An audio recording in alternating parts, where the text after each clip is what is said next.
Ne remets plus jamais les pieds ici. Tu n'existes plus pour cette famille, cracha papa, sa voix faisant trembler les murs. Derrière lui, Harper était adossée à l'encadrement de la porte, telle une reine admirant son chaos. Puis elle sourit, un sourire lent et froid. Profite bien de l'argent que j'ai caché pour toi. Je me figeai en plein mouvement. Quel argent, murmurai-je. Je n'ai jamais reçu un centime. Papa se retourna comme s'il avait été giflé. Ses yeux se posèrent sur elle. Et pour la première fois de ma vie, elle sia. La porte claqua derrière moi. À minuit, Harper m'envoya un texto, « Qu'est-ce que tu as fait ?» Je me contentais de rire et d'attendre. Puis le téléphone sonna. C'était l'avocat de papa, la voix tendue. Nous devons parler. Maintenant. Je suis Ava Collins. Et si vous pensez pouvoir supporter cela, ne sciez pas. Et si votre pire ennemi partageait votre sang et votre nom de famille? Harper et moi avons été élevés dans la même maison, nourris avec la même nourriture, on nous a raconté les mêmes histoires avant de dormir. Mais elle a appris à prendre l'amour, j'ai appris à le mériter. Elle a toujours eu une façon de transformer les faits en fiction et la fiction en évangile. Mes parents la croyaient même lorsqu'elle criait au loup pour un brillant à lèvres volées, de fausses intimidations, ou comment je l'avais poussée, quand elle était tombée. J'ai arrêté de me battre, arrêté de faire mes preuves, je l'ai laissé gagner. Mais la mort de maman a tout changé. Sa police d'assurance vie devait être partagée entre nous, une chose qu'elle avait clairement indiquée dans chaque lettre, chaque réunion, chaque promesse faite à table. Quand je n'en ai jamais vu un sou, j'ai supposé que c'était le deuil, un retard, la paperasse. Mais c'était Harper.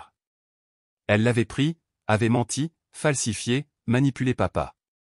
Et maintenant, dans un élan de fierté tordue, elle avait avoué, pensant que j'étais déjà parti pour de bon.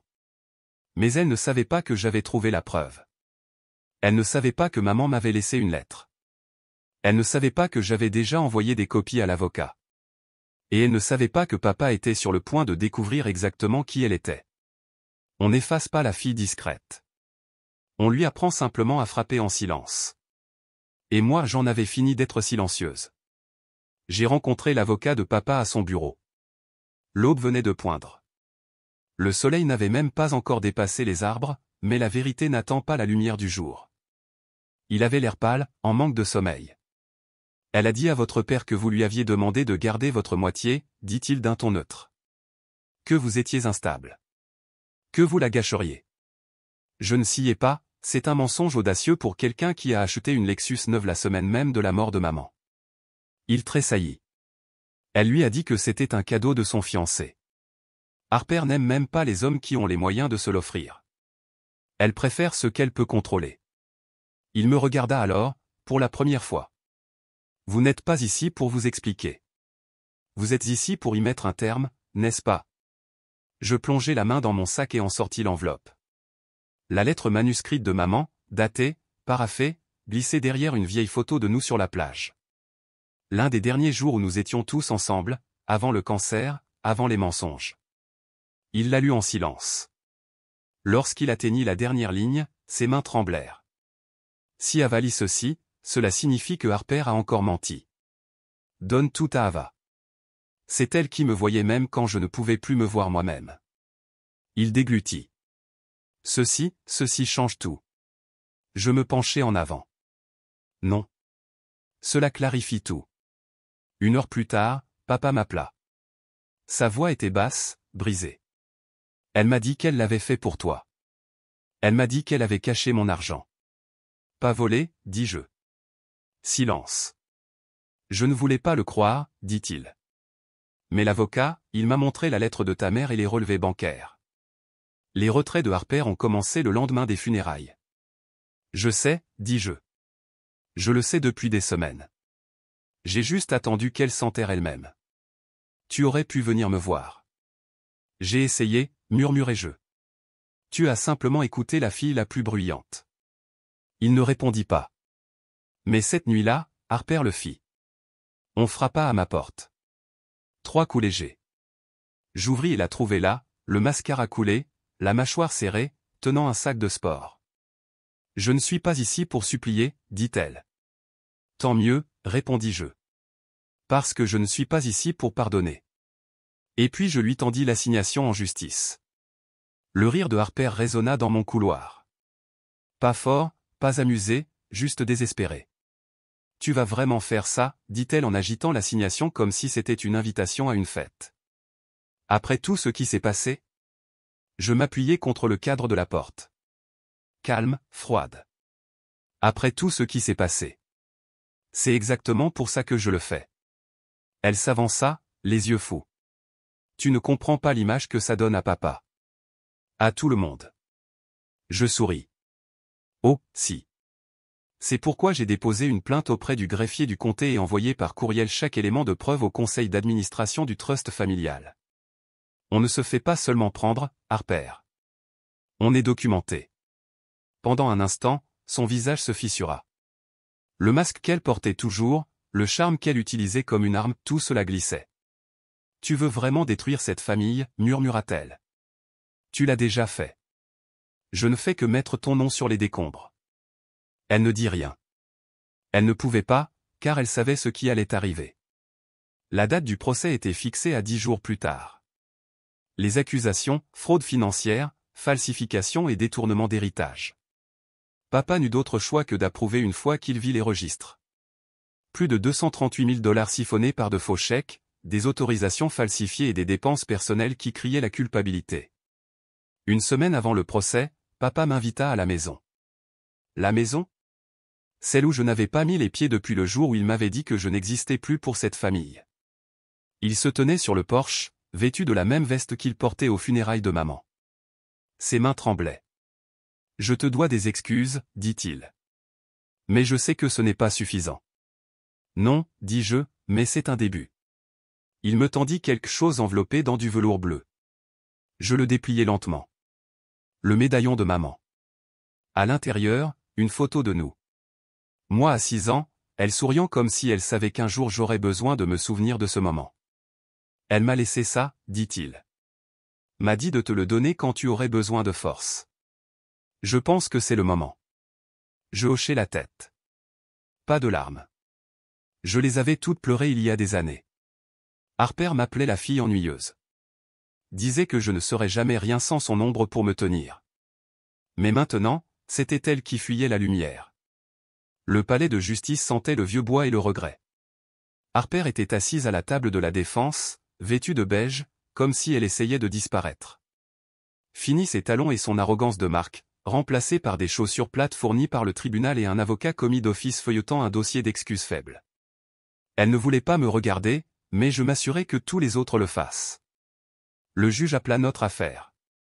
Le silence tomba dans la salle tandis que l'avocat se levait et commençait à exposer les faits.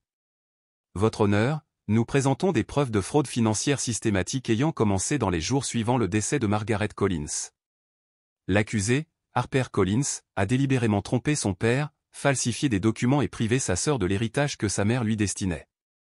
Je gardai mon regard droit devant, stable. Pas de larmes, pas de rage, juste le genre de calme que Harper ne pourrait jamais simuler. Vint ensuite la clé USB, celle que j'avais soumise avec des dossiers notariés. Elle contenait les scans du journal de maman, sa lettre manuscrite et l'historique bancaire numérique. Puis, la vidéo de l'hospice. Maman, frêle mais lucide, chuchotant, je veux qu'Ava ait ce que j'ai gagné. Je lui fais confiance, à elle seule. La salle d'audience semblait retenir son souffle. Harper se tortilla sur sa chaise. Son avocat lui chuchota quelque chose, mais ses mains restèrent figées sur ses genoux. Pour une fois, il n'y avait ni larmes, ni comédie, juste le silence. Le juge se tourna vers elle. Mademoiselle Collins, avez-vous une réponse à ces accusations?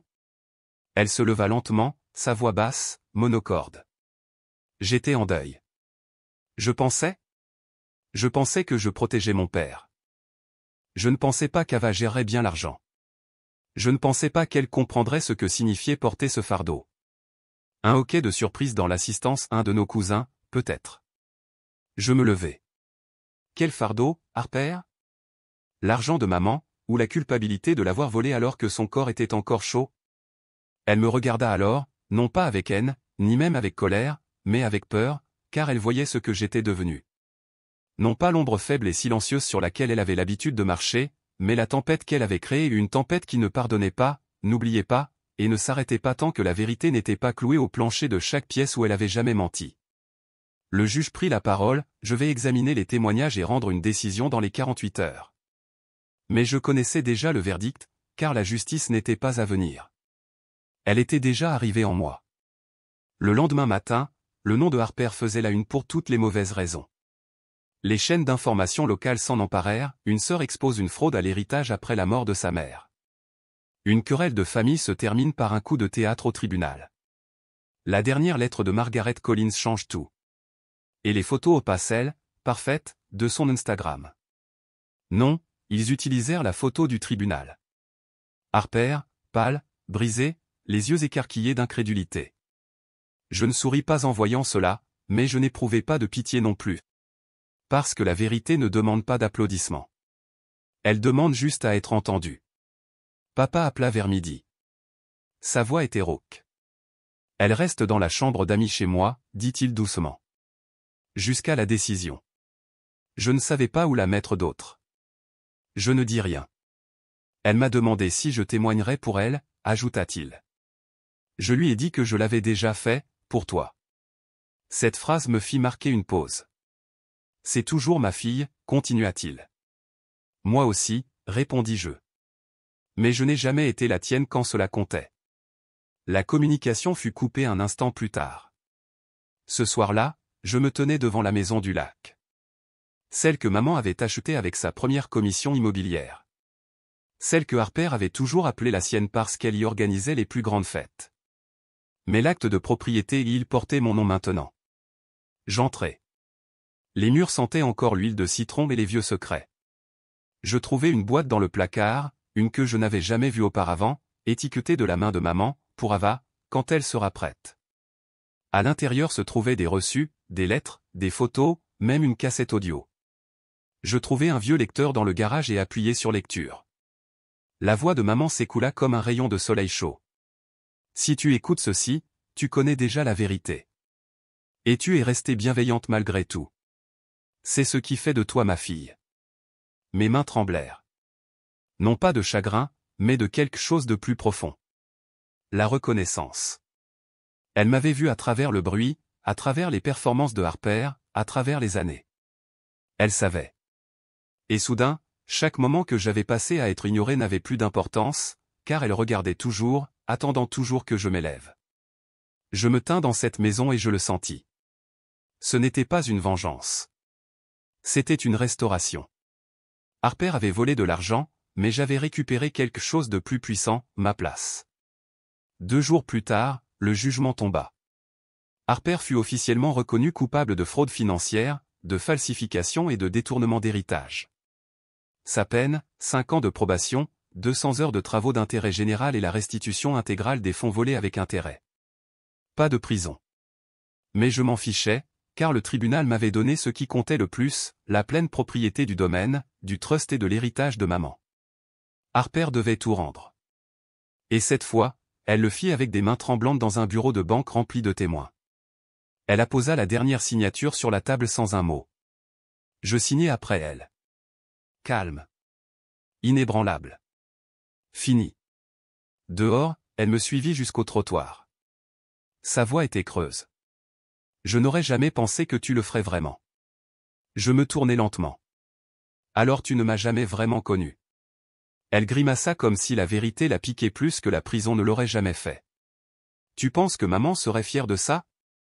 De nous voir nous détruire mutuellement au tribunal? Non, dis-je, mais je pense qu'elle serait fière de moi pour t'avoir survécu. Harper tressaillit. Et pour une fois, elle n'eut pas de répartie.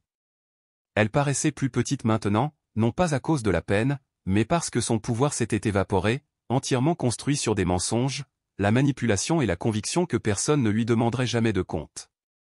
Mais je l'ai fait. Je n'ai pas élevé la voix. Je n'ai pas donné de coups. J'ai documenté. J'ai exposé. J'ai survécu. Elle se retourna et s'éloigna, disparaissant dans un taxi avec rien d'autre que son nom. Et même cela semblait emprunté. Ce soir-là, papa vint à la maison du lac. Il se tenait maladroitement dans l'embrasure de la porte, comme un homme qui ne savait plus où il était le bienvenu. Je pensais que je pouvais arranger les choses, dit-il, en restant neutre. Mais le silence n'est pas neutre. C'est une permission. Je hochai la tête une fois. Merci de dire ça. Il me tendit une lettre pliée. Ta mère a écrit ça la nuit avant de mourir. Je n'étais pas prêt à la lire. Mais peut-être que toi, tu le es. Après son départ, je l'ouvris. L'écriture de maman. Tremblante, mais reconnaissable entre toutes. Ava, tu es plus forte que mon silence et plus bienveillante que leur cruauté. Ce monde te blessera, mais tu trouveras toujours le chemin pour revenir à toi-même. Je la pressai contre ma poitrine. Plus d'excuses. Plus de guerre. Juste la vérité et la paix. Le lac brillait d'or sous le coucher du soleil alors que je me tenais pieds nus sur le quai, tenant la lettre de maman dans une main et le médaillon dans l'autre. Pour la première fois depuis des années, je ne me sentais pas comme l'ombre de quelqu'un. Je me sentais réelle, entière, nommée. À l'intérieur de la maison, les équipes de rénovation venaient de terminer. Peinture fraîche, nouveau plancher, la lumière se déversant par les fenêtres ouvertes. La maison du lac ne ressemblait plus à un musée des fêtes de Harper ou de la négligence de papa. Elle ressemblait à la mienne. Les œuvres d'art de ma mère tapissaient le couloir, des pièces que Harper qualifiait autrefois de « désordonnées », maintenant accrochées dans des cadres sur mesure. Ces journaux étaient placés dans une vitrine à côté de la cheminée. Ce n'était plus une maison. C'était un sanctuaire pour une femme dont la voix avait été volée et maintenant, enfin, restaurée. Je me servis un verre de vin et m'enfonçai dans le vieux fauteuil où maman avait l'habitude de faire la sieste. Pour la première fois depuis une éternité, je m'autorisais à me reposer. Pas de téléphone vibrant, pas d'alerte juridique, pas de Harper. En parlant d'elle, les nouvelles rapportèrent qu'on lui avait assigné des travaux d'intérêt général dans un refuge pour femmes battues. Je me demandais combien de temps elle tiendrait avant que quelqu'un ne voie à travers son masque. Et papa ? Il s'était retiré de l'entreprise, disant qu'il prenait sa retraite pour « réfléchir ». Traduction, il se cachait. Mais je n'étais plus en colère. Certains hommes vivent toute leur vie derrière des voix plus fortes. Il se trouvait qu'il avait épousé et élevé les deux. Je reçus un texto de mon avocat. Tous les fonds transférés. Titre enregistré. Vous êtes maintenant l'unique bénéficiaire. C'est fait. Je fixai ces deux mots. C'est fait. Cela ne ressemblait pas à une victoire. C'était une libération. Je sortis à nouveau, laissant l'air frais caresser ma peau. Je fermai les yeux et murmurai, j'ai réussi, maman. Il n'y eut pas de réponse, mais le vent dansa sur le quai, doux et chaud. Quelque part au fond de moi, je la sentis dire, je savais que tu y arriverais. Je ramassai le vieux pinceau qu'elle avait laissé derrière elle et le trempai dans la couleur. Il ne s'agissait plus de vengeance. C'était une renaissance. Et la toile, elle était enfin vierge. Le vernissage de la galerie était discret, intime, organisé dans la maison même que Harper prétendait autrefois sienne. Maintenant, chaque mur disait la vérité. Chaque tableau racontait un chapitre, les levers de soleil de maman, ses orages, son combat lent et gracieux contre la maladie. Mon enfance, mi-ombre, mi-lumière. Et une dernière pièce était accrochée au centre, une tempête se déchaînant sur l'eau, avec une jeune fille immobile alors que le ciel se déchirait. Je l'ai appelée « héritage ». Les gens chuchotaient, certains pleuraient, quelques-uns posaient des questions, mais je n'étais pas nerveuse car, pour la première fois, c'était moi qui racontais l'histoire, et c'était la mienne. Plus tard dans la nuit, après le départ des invités, je m'assis sur le porche avec une tasse de thé et regardais le vent glisser sur le lac. Les lumières du quai scintillaient sur l'eau comme si des étoiles étaient tombées juste pour moi. Puis j'entendis des pas lents, familiers. Harper. Elle se tenait au bord du chemin de gravier. Pas de maquillage, les cheveux détachés, les mains vides. Je ne l'avais pas invitée, mais je ne la renvoyais pas. J'ai vu la galerie aux informations, dit-elle doucement. Je ne suis pas venu pour me battre. Je ne te laisserai pas faire si tu essayais, dis-je. Elle déglutit avec difficulté. Je voulais dire que tu avais raison. J'attendis. Et j'ai été cruelle, ajouta-t-elle. Envers maman, envers toi, envers papa. Silence. Je ne veux pas de pardon, dit-elle. Je sais que je ne le mérite pas. Mais je veux vivre avec la vérité maintenant, même si elle brûle. Je la regardai longuement. Elle n'était plus la fille qui avait volé mon héritage. Elle était juste tentée. Cette vérité ne t'appartient plus, dis-je doucement. Elle appartient à ce qu'il reste de nous. Elle hocha la tête, se retourna et s'éloigna dans l'obscurité. Pas de colère, pas de drame, juste parti. Je me rassis, le porche grinçant sous mon poids. J'avais pensé que la vengeance aurait un goût sucré, mais ce n'était pas le cas. Elle avait le goût de la pluie après un incendie. Purificatrice, silencieuse, réelle. Maman m'avait dit un jour, la justice ne consiste pas à punir, Ava. Elle consiste à restaurer. Et maintenant, tout était à sa place. La vérité, la maison, la paix. Plus de bruit. Plus d'ombre.